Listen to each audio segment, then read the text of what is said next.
We've been on for a minute. Yeah. But I'll slate Oh, it have we? if we're ready. Damn it. Again. We're going to have to erase that herpes part.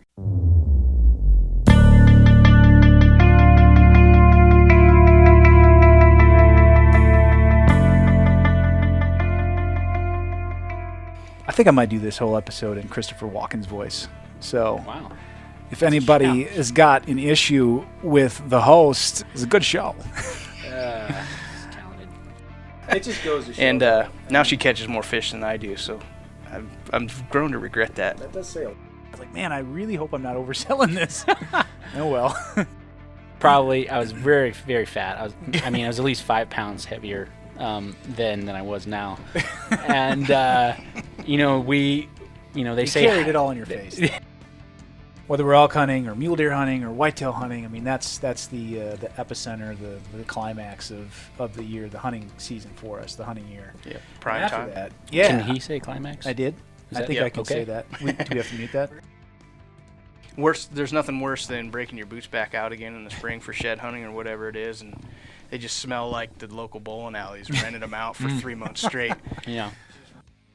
And then I also learned over the course of the weekend that a thigh master can be an incredible upper body workout. Yeah. And that's what I learned.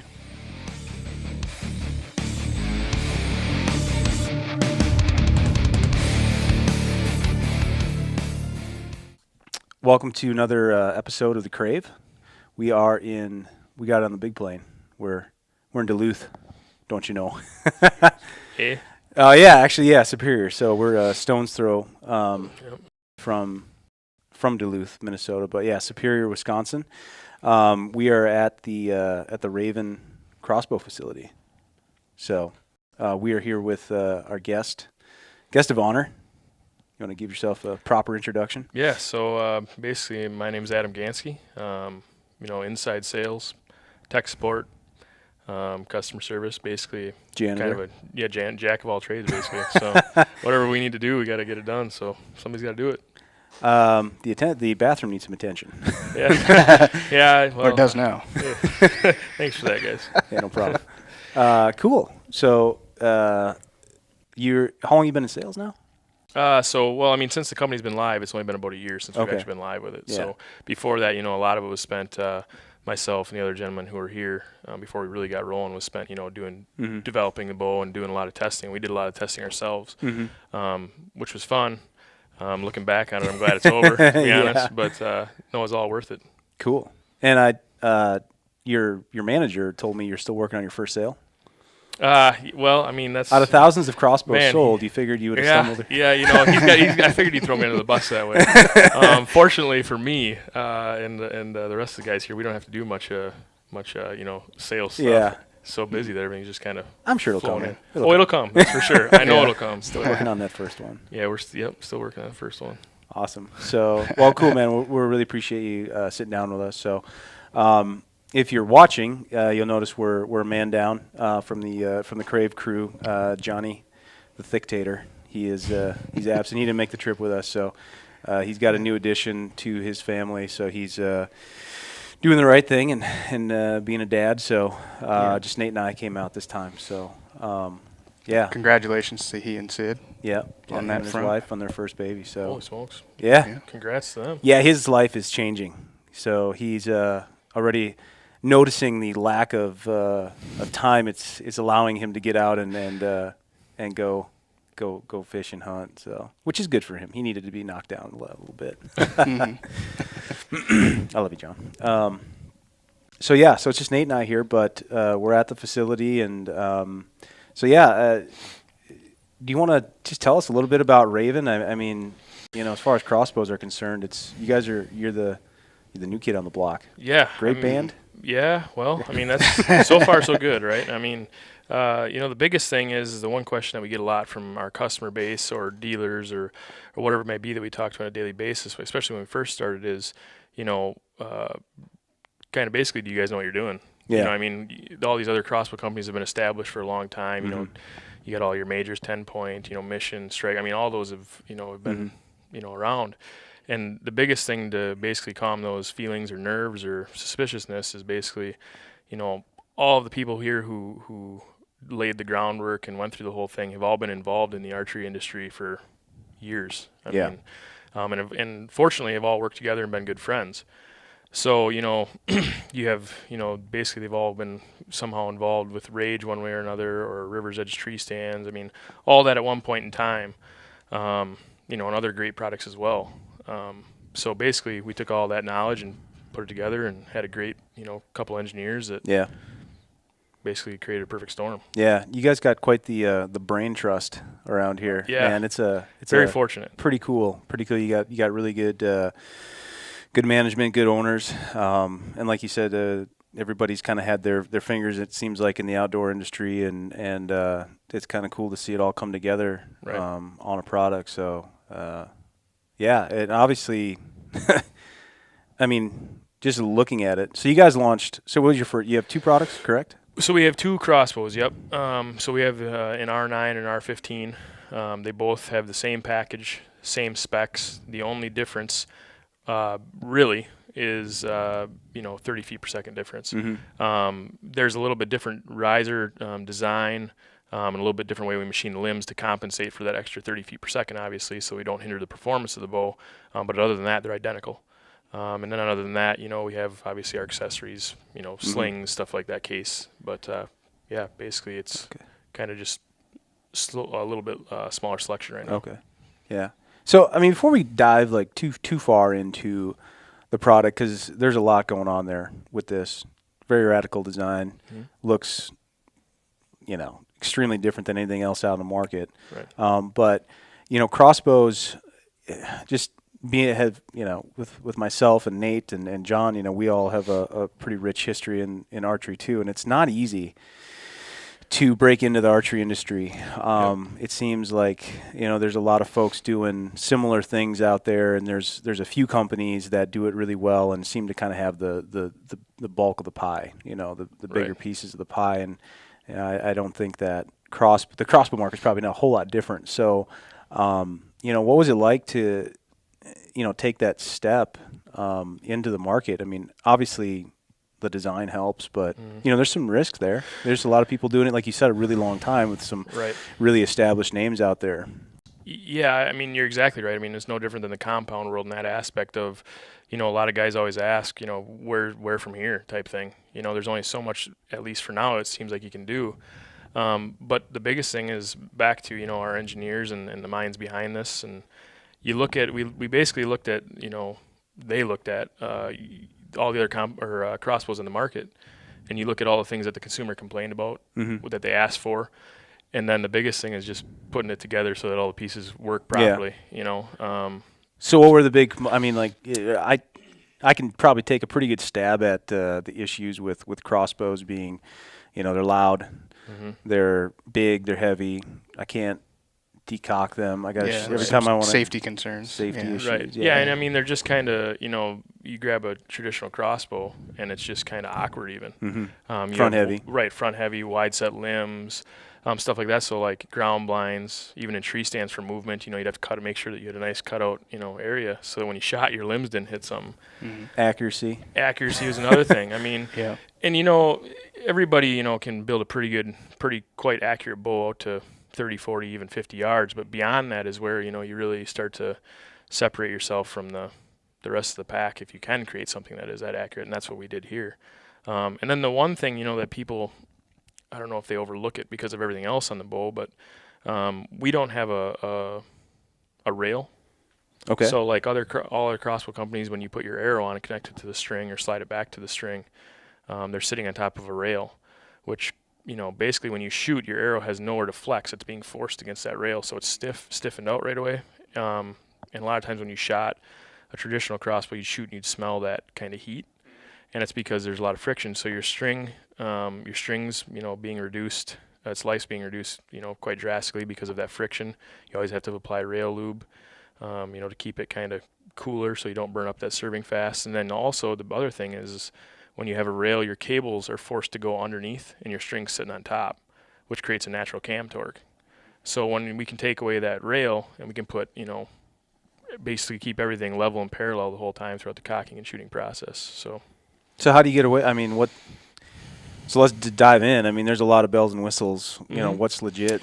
How does Yeah, how does this work? I don't know mean, where to start. Basically, the one thing I break it down when I try to explain it to people, kind of in a Sell me on it. yeah. Sell me. Yeah, I mean, I'll just sell it to you. I mean, basically, the biggest thing is this. So you start out, and you look at the specs. So you got a bow that's 10.5 inches axle to axle uncocked. Okay. Now, What's the next? I mean, what's the next smallest crossbow out there? I mean, I don't need a name, but no, like, what's I mean, even close? I think, off the top of my head, I could be getting it wrong exact specs, but I think the next closest one is like 13 3/4 or 14 3/4 or something like so. that. You're 3 to 4 inches shorter. Yeah. Decocked. Decocked. Yeah. Yeah, and when it's cocked, now I think we're quite a bit. I mean, it could be up to 6 inches or more. But so basically, the couple things that make this run basically is the helicoil system, which is in our cams. In our cams, there's these grooves. It's kind of probably hard to see for you guys who are watching, but there's these like spiral staircase grooves that are machined in top and bottom of the axle on each side of the cam. So when you cock the bow, basically the top and bottom cables wrap around those spiral staircases, going the same distance and the same rate away from each other at the same time. Oh wow. Does that make sense? Yeah. So as it's going, they're spiraling, and that keeps the cams balanced because they're moving away from each other at the same rate. And it's happening on both sides at the same time. So when you get fully cocked, basically that cam is rotated a full 340 degrees, so almost 360, which is pretty incredible. And we can keep our power stroke down, so the bow stays short, but yet we keep our speed up because of that. Yeah. You get almost a full cam rotation, Right. which is really where you get.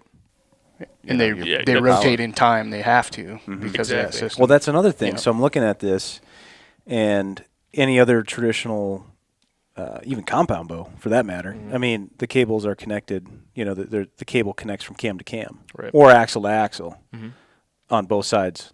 And these cables actually attach in the center, correct? Yeah, so they're basically what they're on is they're on a post on each side of our riser, and like I said, top and bottom, and basically that's been tested. We had a lot of questions because it doesn't look very thick there. Yeah. So a lot of people were wondering, how long can you shoot this before that would tear out or bend? What or were they whatever. concerned about? Well, if you look here on the post, you can see where the riser it's Oh, going right. through. It's pretty thin there, Right. compared to the rest of it. Well, through testing, not only that, but everything on the bow, finished goods wise, other than wear items, so your string cables, rest, had to make it to at least 5,000 shots without any type of failure. So that's everything on the bow has made it to multiple times, not just once. So, but I mean, so you got helicoil, which is basically the engine that drives the whole bow. But then the second part of this is this is what I think is one of the coolest things, is your trigger box is also your cocking mechanism.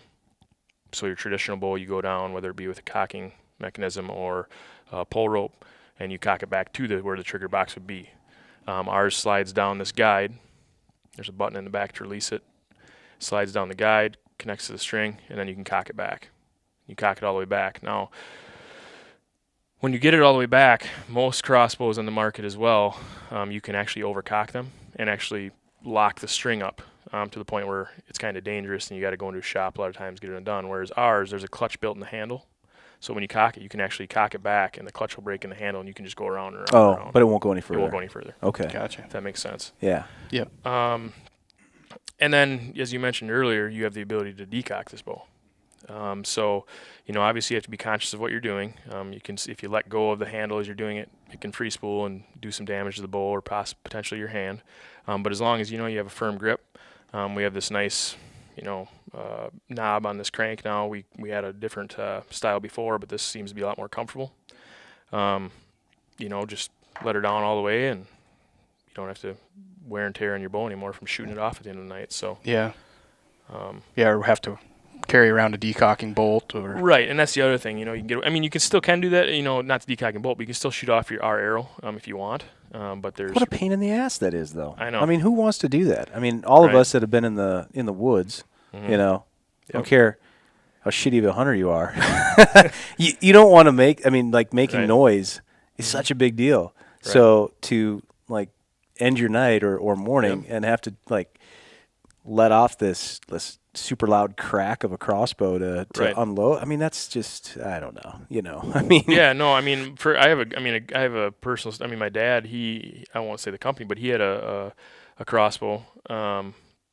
This is probably about 5 or 6 years ago, and same thing. So he couldn't decock it, right? So he came out of the woods, and a friend of ours had come over. I was standing outside with him, and he was getting ready to discharge his bow. And a gentleman came over, parked his vehicle, got out, and he had shot a nice buck. Our neighbor did. So my dad was all excited to see this guy's deer. And without thinking, he pulls up to shoot. And back then there was no anti-dry fire in this bow. Yeah. And he pulls up to shoot, thinking he's got his arrow in there to let it down. Yeah. Shoots and whack, breaks both limbs. Oh no! So now, in fairness, there are a couple companies out there where you can decock the crossbow. Mm-hmm. You got to do it by hand. Right. But there are other manufacturers that make bows like that. Yep. So, but I think this is the first one that you can actually use the handle, the crank. Yeah. Right. So a lot more control over it that way. Right. Yeah, for sure. And you don't have to, the other ones you've got to use either a cocking aid or actually put your hands on the string to in let most down cases, for the most yeah. part. I think there's only, a lot of companies now have made either, there's some companies who have built them into the stock like ours, but they're still not good for decocking. Yeah. The one they don't recommend doing it. Right. They don't recommend doing it. The other thing is as you're cocking our bow, and that's such a short power stroke. In order to have that much speed, there's a lot of poundage. What is a power stroke on that? So on this one specifically, they're both the same.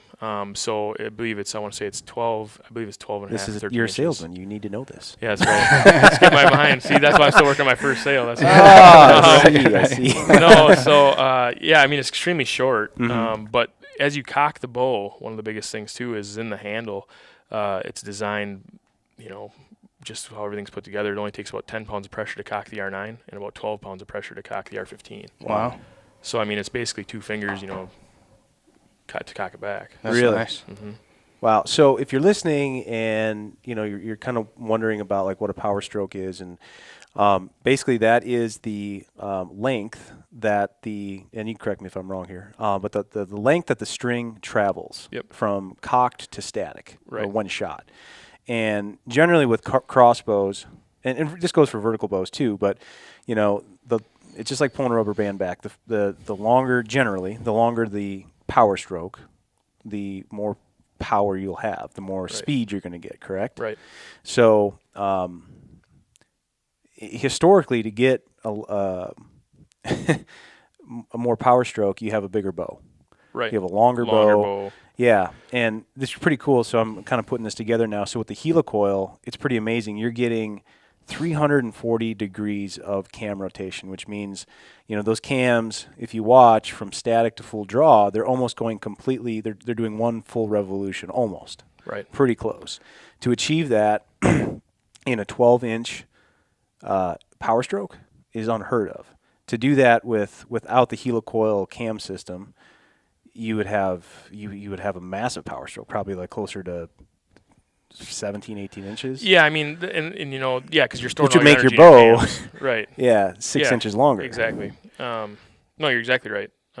That's the biggest thing. And the one thing too that when it's 6 inches when it's fully cocked, that's the other thing. So if you had a longer power stroke, even in the power stroke we have here, if you didn't have the design in our trigger box like we do in the clasp, you'd have a drastic knock pinch. Right. So it's no different than a compound. The longer draw you have, a lot of times, if you have a short axle bow and you have a guy with let's just for example 31 or 32 inch draw length, he's going to have potentially trouble with knock pinch. Yep.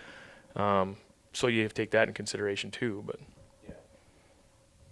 so that's I've seen this bow and I've heard about this bow and I've seen some reviews, but this is the first time I've got to kind of lay hands on it, and it's pretty.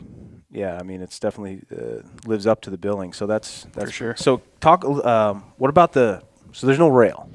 No, so there's no rail, and so basically what that does is we'll kind of go back to this Helicoil. Because there's no rail, as you cock the bow, obviously, like I said before, everything's level and balanced. But what it also does, it allows your arrow to free float. So when you shoot the bow, your arrow can begin that cycle of just beginning to flex as it goes out of the bow. Mm-hmm. On the bow here, you got to make sure there's a little rest at the end. It's got Teflon rollers on it that comes preset from the factory, so it's tuned right away. But as you shoot, you got to make sure you have the odd fletching color down.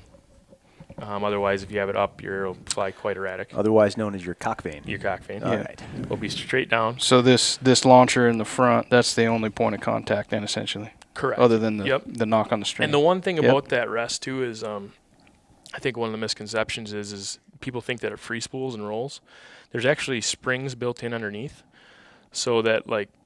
Oh, on the rest. Yeah, on the rest. So as you shoot, this actually absorbs some of that shock, and it'll actually spring down. And if anything, they'll just do a slight turn. They don't they don't free spool. wheel. Okay.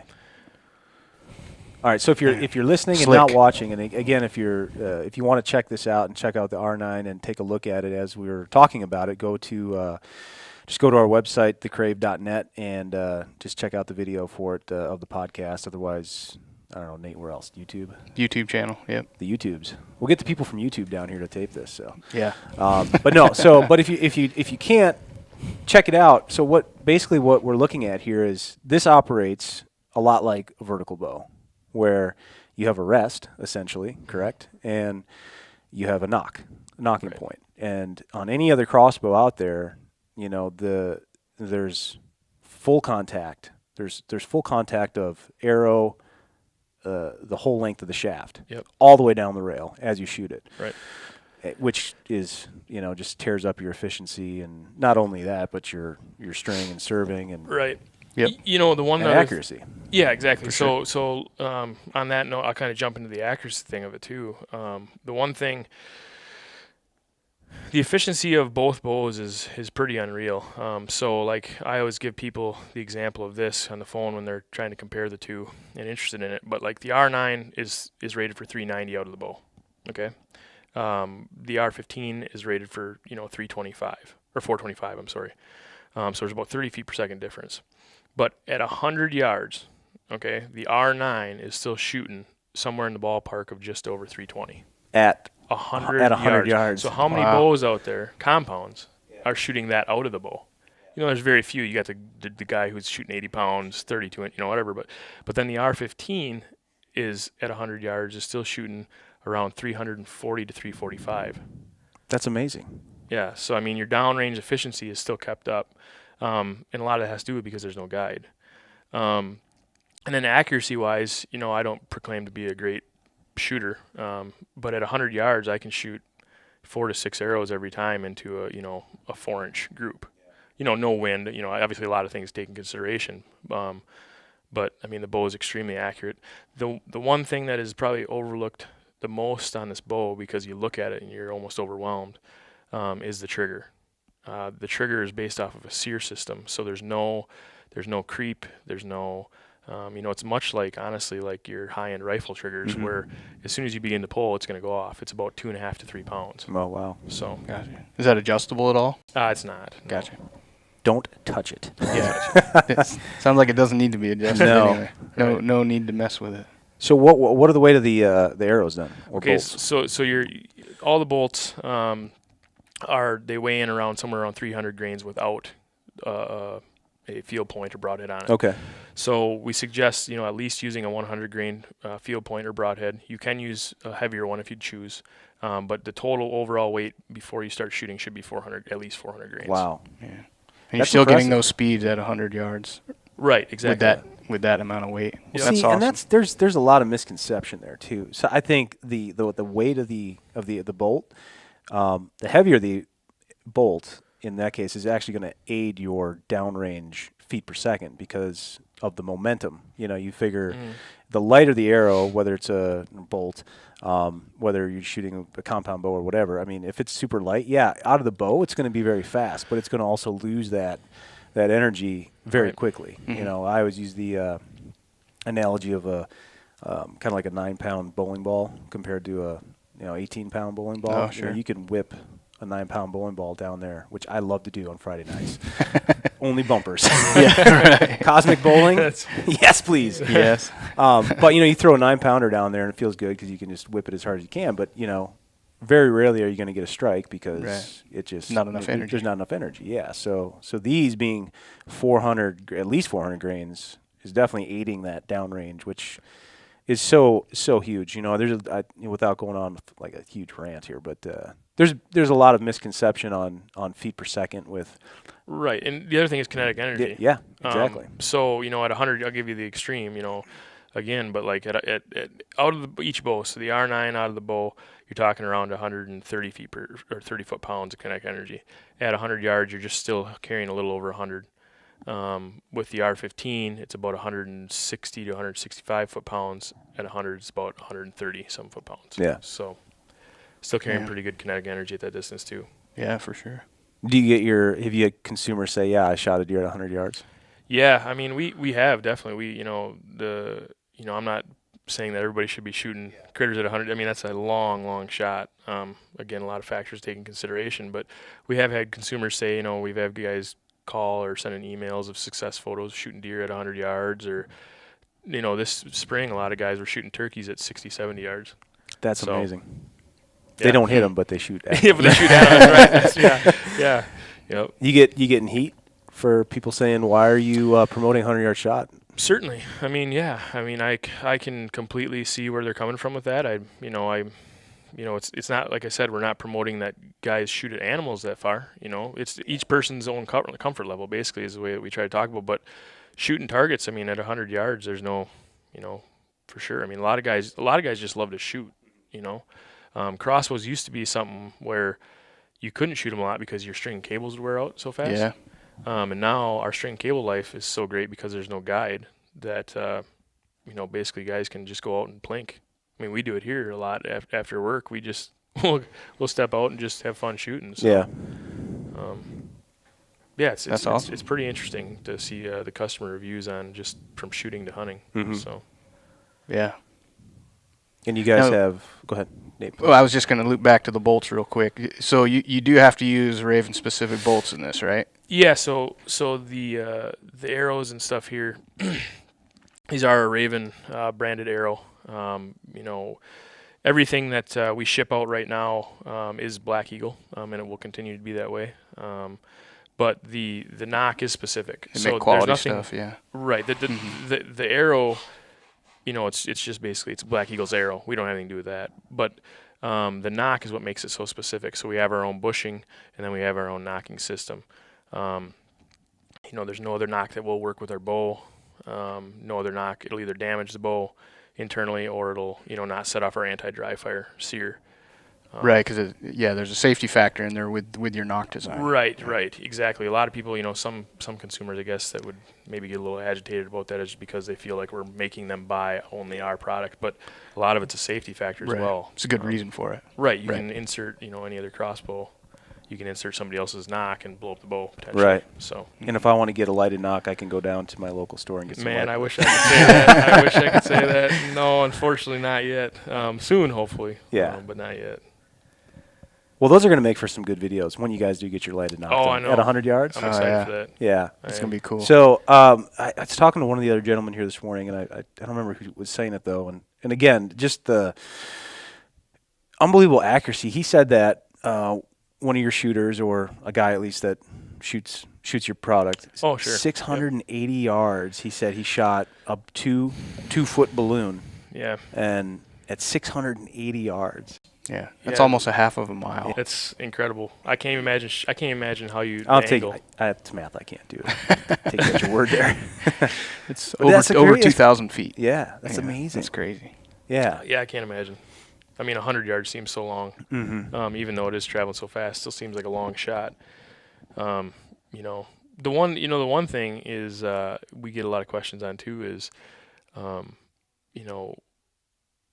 the compound hunters sometimes call, who are like, diehard compound hunters, kind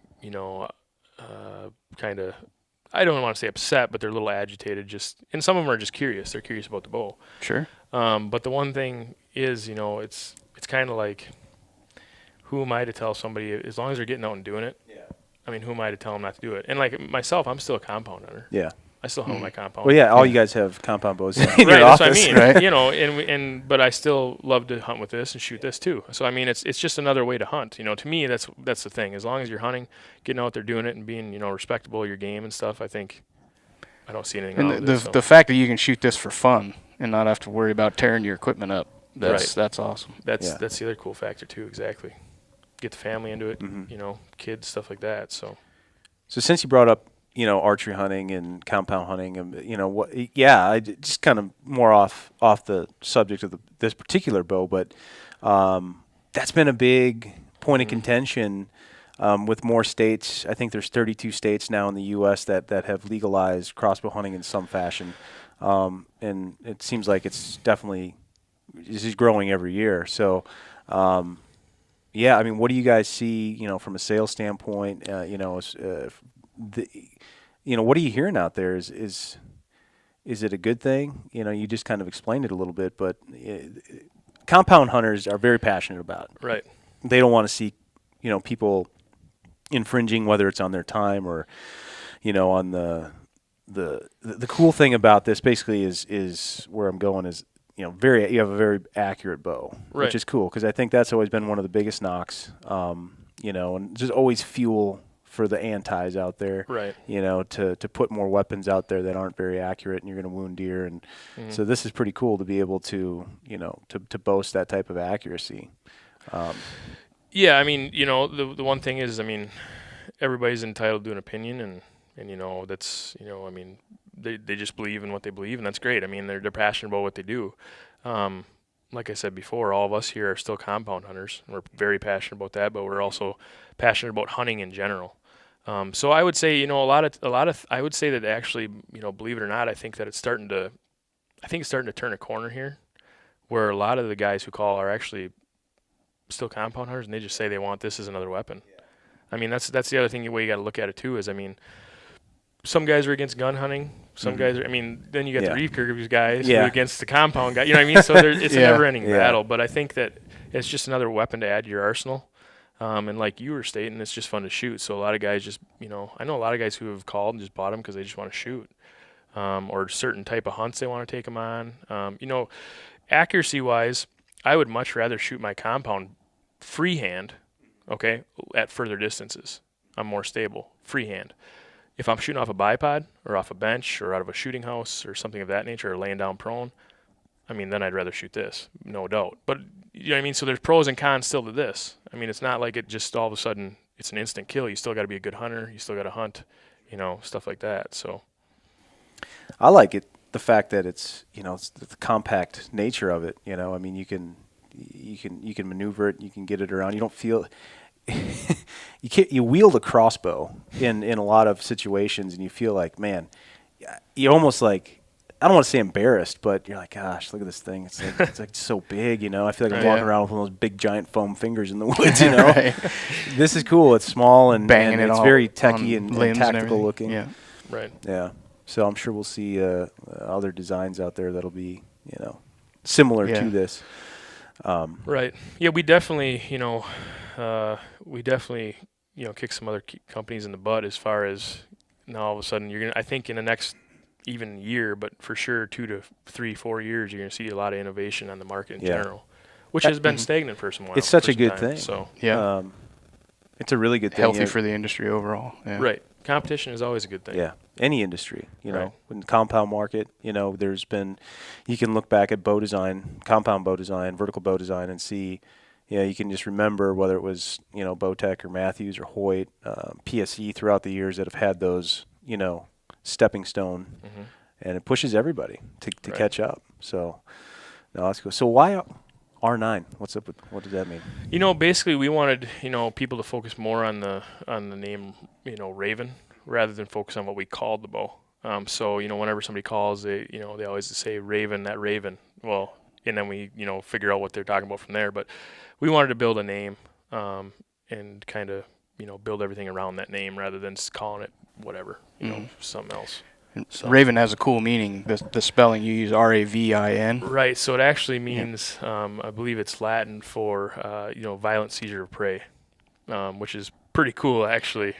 Dane, my boss, head of sales there, he tried to convince me that he would pay for a tattoo if I put it, if he could put it anywhere on my, choose to put it anywhere on my body. And He I gets turned to that pick down. location? Yeah, you got to pick location. I certainly said It's not a deal. Yeah, I said Yeah. that's not a very good deal. I don't I'm not blame gonna you for take turning that one down. Could have got it on my face like Mike Tyson or Yeah. something, but Left earlobe, please. Yeah. Yeah. he Behind. probably would pick my lower back or something like that. He would. It's been weird, It's but a target. Might as well be a bullseye. yeah, But we know Dane, and I'm not surprised he proposed that yeah, to you. yeah, Yeah. that's for sure. And naming products is super easy, so Right. I get Oh, it. yeah. Yeah. Well, this is cool, man. This is way cool. So, Nate, you got any other questions or? Just about accessories. So you've got a bipod for it, right? And you've got a scope and a mounting rail there. And Yeah. So when a consumer buys a bow, basically what they're getting is they get a scope, they get a quiver bracket, cocking handle, and then a 6-pack arrows. And then accessories on the side of that.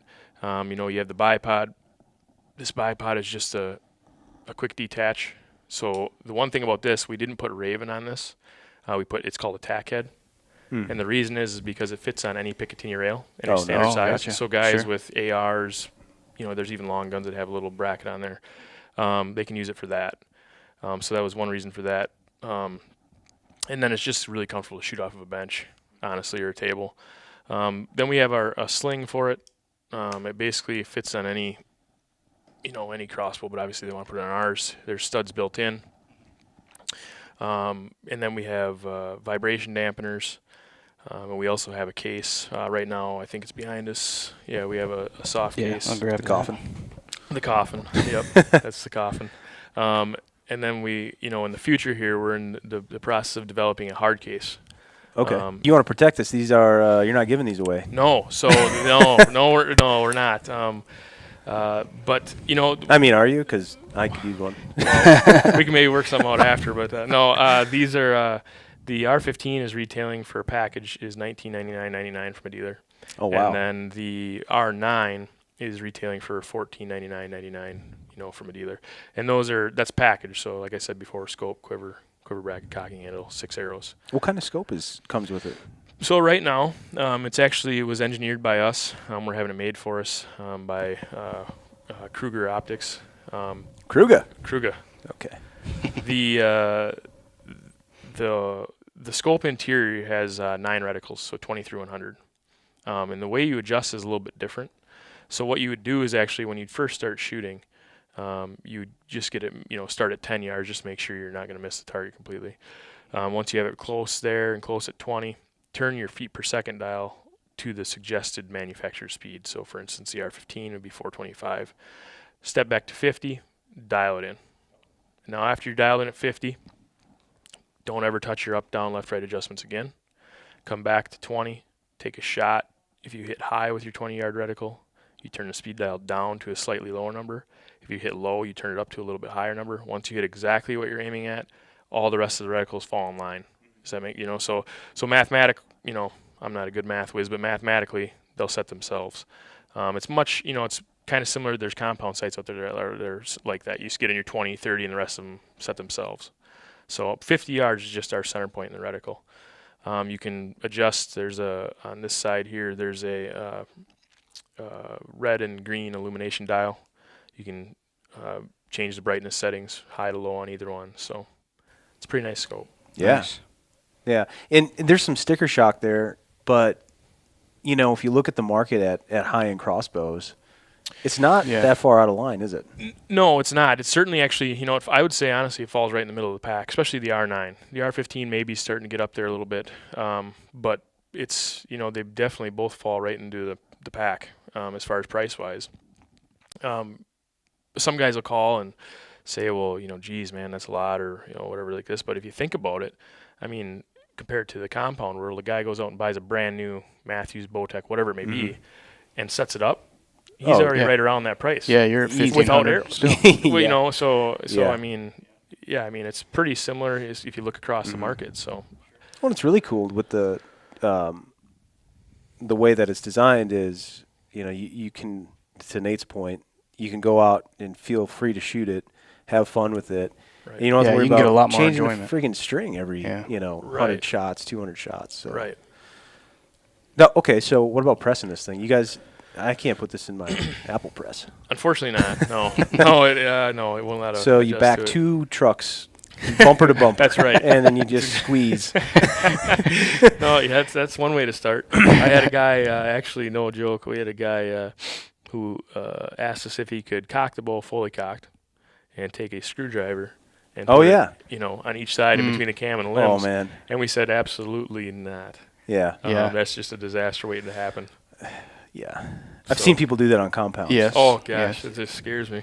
I've done that on my Allen wrenches. on my And then kids' that- bow. Yeah. Yeah, You can't and get the even, Allen like, wrench seeing back those out. limbs just flex. know. It's like, Yeah. gosh, it's scary. Yep. That's for Okay, sure. so sweet. So you get the whole kit and caboodle. Yeah, so yeah, the press, all of our dealers, whoever bought the bows from us, generally I would say all of them pretty much have a press. It's just simple. It's a static block and a moving block, and basically you just put it on each side of the axle and tighten her up. So Do they need Cool. a lot of maintenance? I mean, there's not. I mean, no, the only thing is basically just you want to use there's a lubricant called Scorpion Venom. And it's Ravin. We have our own Ravin branded, but it's the same thing. Basically, what that does is it's a polymeric fluid, and you want to rub it on your string and your serving. It doesn't have to be a lot, just whenever it seems dry or whatever.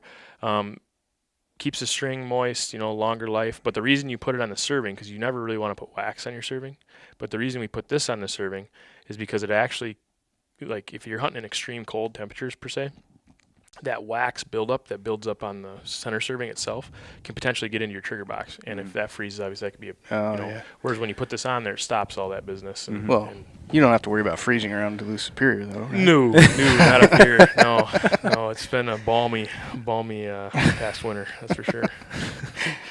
wow. Well, that's awesome, man. That's I'm excited. We're actually gonna go shoot these Yeah. here. I think either tonight or tomorrow night. We're gonna go out and take some 100-yarders and see how good we Yeah, are. looking But, forward to that. That'll be yeah. fun. Yeah. Yeah, definitely be good. So Yes. what's the biggest hurdle? I mean, what have you guys been? There's always a struggle. I don't care what it is, man. There's always something. Yeah, I mean, the funny thing is I think we've been so fortunate to be so successful with these two products that our problem is actually the best problem if you're going to have one, and it's keeping up. Keep your fingers crossed always with any product that you ever come out with that something major doesn't happen at some point. You always hope you did enough testing and all that stuff. But that's really our biggest hurdle right now is we just got to produce them and keep up with the demand. The demand has just been, this time of year should be slow. Yeah. I mean, there's no Yeah. slow point. Yeah. I go home at night and I sit down and have a couple beers and I'm just like, man, when is this gonna? But I mean, it's great. I mean, the consumer base and the dealers, they get a little bit frustrated here and there, but I mean, they just want their product and they're excited about it. So can't really blame them on that. So people can go to their local dealer if they are a dealer. Where else can? Yeah, I mean, their people local can. archery shop. Yeah, I mean, we're in most, if not all, of your major dealer locations. So Cabela's, Bass Pro, Dick's, Field and Stream, Shields, and then we're in hundreds and hundreds of smaller dealers across the United States as well, and we're signing up more every day. So if somebody can't find one or has a hard time, they can certainly call in, and whether it be myself or somebody else, we can certainly help them find their nearest dealer and get them pointed in the right direction. Gotcha. Is it? Do you have any regulations as far as setting up dealerships, or is it something somebody could, if they've got an established shop that doesn't carry it currently, can they, get the ball rolling as far as getting them in their local shop? Certainly, yeah. I mean, there's no there's no minimum buy-ins or anything like that for these dealers. Basically what they need to do is basically have a storefront, and then not be selling out of their basement. That never happens. Yeah. But they can, basically they just get them started. Get them to meet one of our sales reps for that area and go from there. Sweet. So. You want to just do a quick demo on Yeah. how it cocks? And Yeah. Yeah, I was Sure. going to ask you that too. We'll just sit back and watch. You guys want me to do it up here, down here? Wherever works. you want there, Adam. I'm just going to get some video of that while you're doing it. So usually this trigger box is actually, once you attach it to the string, it'll stay on the string until you were to shoot, okay? But now it doesn't hurt anything when you let it down, decock it to leave it in this position. It's designed to be that way. So if it, for instance, for example, if it was back here already, I would need to, in this cocking handle, I forgot to mention too, there's a little magnet. So when you put it on, it helps keep it attached. Okay? Oh, that's cool. Now, if this trigger box is back here, not attached to the string, I'd have to put a little bit of pressure here, push this button in, and then just release the trigger box to slide it down and connect it to the string. Okay? But since it's already on there, all you need to do now is just attach your cocking handle.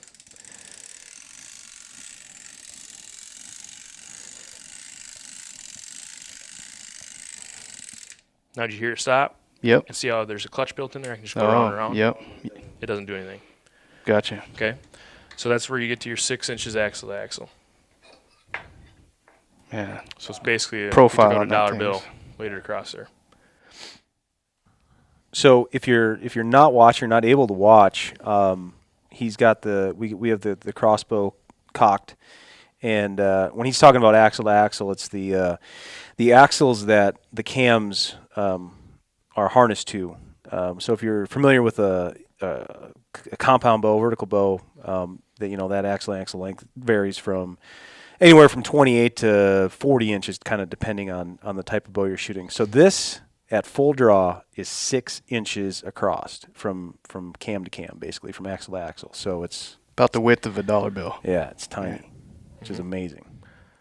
And then if a guy's hunting, shooting, whatever it may be, generally hunting situation, he's done at the end of the night, gets back to the truck, whatever it may be, or in the stand, he wants to let it down.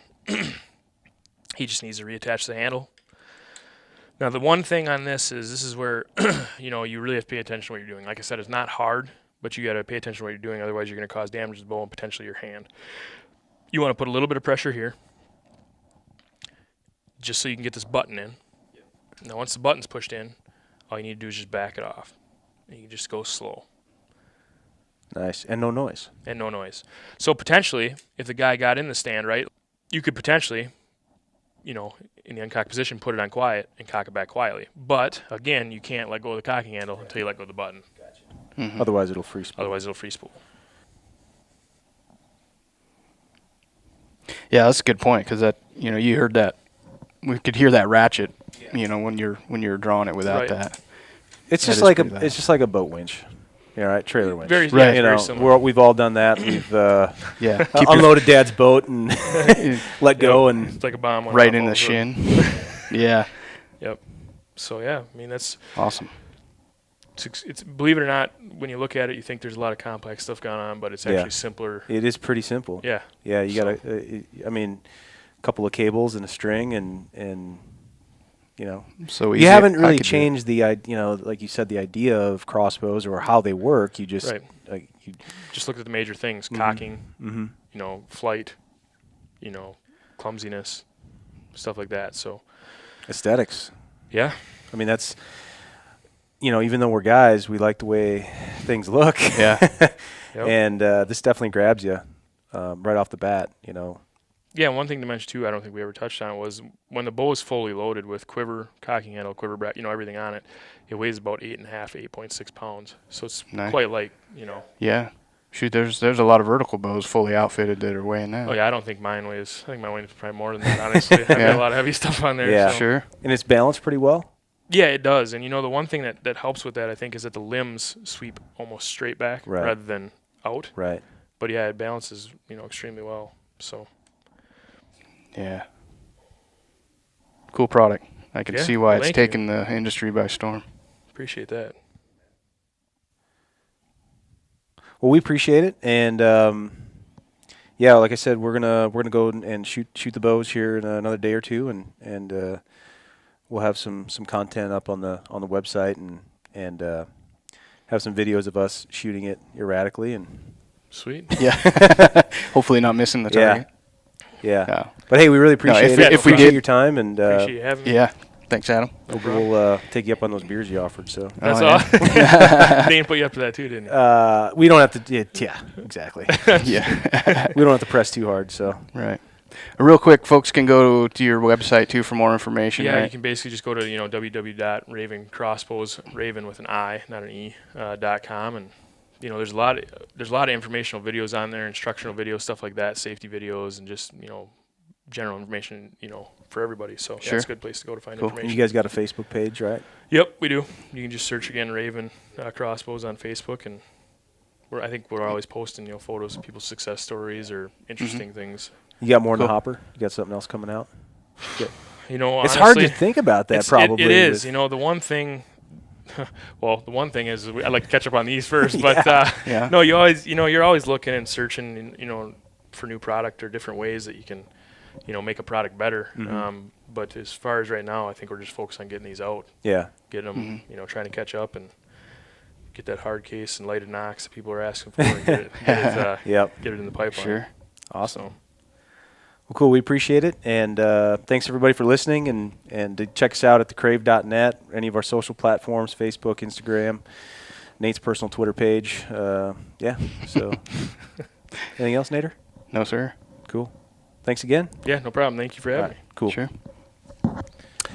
And it's a wrap.